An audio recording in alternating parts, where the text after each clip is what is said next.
भगवद गीता सांख्य योग अध्याय 2 ज्ञान योग श्लोक 9 से 16 में अर्जुन और श्री कृष्ण के संवाद का महत्वपूर्ण अंश है। इस खंड में श्री कृष्ण अर्जुन को ज्ञान और कर्म के सिद्धांतों को समझाते हैं। श्लोक 9 संजय उवाच एवमुक्त्वा हृषिकेशं गुडाकेश परन्तप न योत्स्य इति गोविंद मुक्त्वा तूष्णी बभूव। अनुवाद संजय ने कहा, इस प्रकार हृषिकेश श्री कृष्ण से अर्जुन ने कहा, हे गोविंद, मैं युद्ध नहीं करूंगा, और चुप हो गया। अर्जुन की यह स्थिति मानवीय संदेह और भ्रम को दर्शाती है, जहां व्यक्ति धर्म संकट में पड़कर अपने कर्तव्यों को लेकर संशय में आ जाता है। श्लोक 10 संजय उवाच तमुवाच हृषिकेशः प्रहसन्निव भारत सेनयोरुभयोर्मध्ये विषीदन्तमिदं वचः। अनुवाद संजय ने कहा, हे भारत, विषादग्रस्त अर्जुन को सेनाओं के मध्य हृषिकेश श्री कृष्ण ने हंसते हुए यह वचन कहा। श्री कृष्ण का मुस्कुराना इस बात का प्रतीक है कि वे अर्जुन के भ्रम और संदेह को दूर करने के लिए तत्पर हैं। वे जानते हैं कि अर्जुन को सही ज्ञान की आवश्यकता है। श्लोक 11 श्री भगवानुवाच अशोचानन्वशोचस्त्वं प्रज्ञावादाश्च भाष्ये गतासून्दतासूश्च नानुशोचन्ति पंडिताः। अनुवाद भगवान श्री कृष्ण बोले, तुम उन लोगों के लिए शोक कर रहे हो जो शोक करने योग्य नहीं हैं, और साथ ही पंडितों के जैसे वचन बोल रहे हो। ज्ञानी लोग न मृत के लिए शोक करते हैं, न जीवित के लिए। श्री कृष्ण अर्जुन को यह समझा रहे हैं कि आत्मा अमर है और देह का नाश होना स्वाभाविक है। ज्ञानी व्यक्ति देह की मृत्यु पर शोक नहीं करता, क्योंकि आत्मा का नाश नहीं होता। श्लोक 12 न त्वेवाह जातु नासन न त्वनेमे जनाधिपाः न चैव न भविष्यामः सर्वे वयमतः परम्। अनुवाद न तो ऐसा कभी हुआ कि मैं नहीं था, न तुम थे, और न ये राजा थे, और न ही ऐसा होगा कि हम भविष्य में कभी नहीं होंगे। यह श्लोक आत्मा की शाश्वतता को स्पष्ट करता है। आत्मा न कभी उत्पन्न होती है, न कभी नष्ट होती है।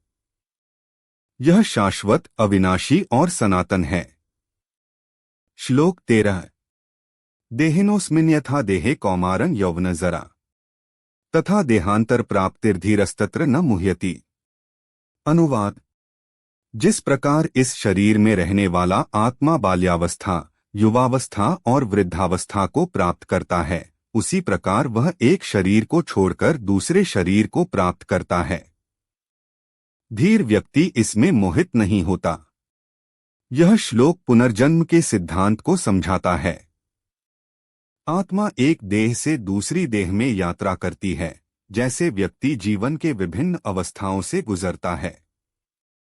धीर व्यक्ति इसे समझता है और मोह से परे होता है। श्लोक 14 मात्रा स्पर्शास्तु कौन्तेय शीतोष्ण सुख दुःखदाः आगमापायनो नित्यास्तान् स्थितिक्षस्व भारत। अनुवाद हे कुंती पुत्र, इंद्रियों के संपर्क से उत्पन्न होने वाले शीतोष्ण और सुख दुख क्षणिक हैं, वे आते जाते रहते हैं। भारत, उन्हें सहन करो। यह श्लोक हमें इंद्रिय सुख और दुख को सहन करने की शिक्षा देता है। ये क्षणिक हैं और स्थायी नहीं। आत्मा की शांति के लिए इन्हें सहन करना आवश्यक है। श्लोक 15 यह ही न व्यथ्यन्त्येते पुरुषं पुरुषर्षभ समदुःख सुखं धीरं सोमृतत्वाय कल्पते। अनुवाद हे पुरुषों में श्रेष्ठ, जिसे ये सुख दुख व्यथित नहीं करते, वह धीर पुरुष अमृतत्व के योग्य होता है। इस श्लोक में श्री कृष्ण धैर्य की महत्ता बताते हैं। जो व्यक्ति सुख दुख में संभाव रहता है, वही अमृतत्व मुक्ति के योग्य होता है।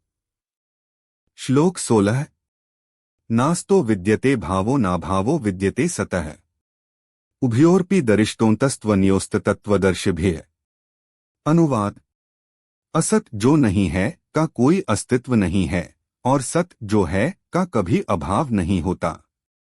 तत्वदर्शियों ने इन दोनों के अंत को देखा है। यह श्लोक वास्तविकता और माया के भेद को स्पष्ट करता है। असत्य माया का कोई स्थायी अस्तित्व नहीं होता, जबकि सत्य आत्मा ब्रह्मा का सदा अस्तित्व रहता है। तत्वदर्शी इस भेद को जानते हैं और उसी के अनुसार जीवन जीते हैं। इन श्लोकों में श्री कृष्ण अर्जुन को आत्मा की शाश्वतता, देह की नश्वरता और संभाव की शिक्षा दे रहे हैं, जो गीता के कर्मयोग और ज्ञानयोग के प्रमुख सिद्धांतों का आधार है।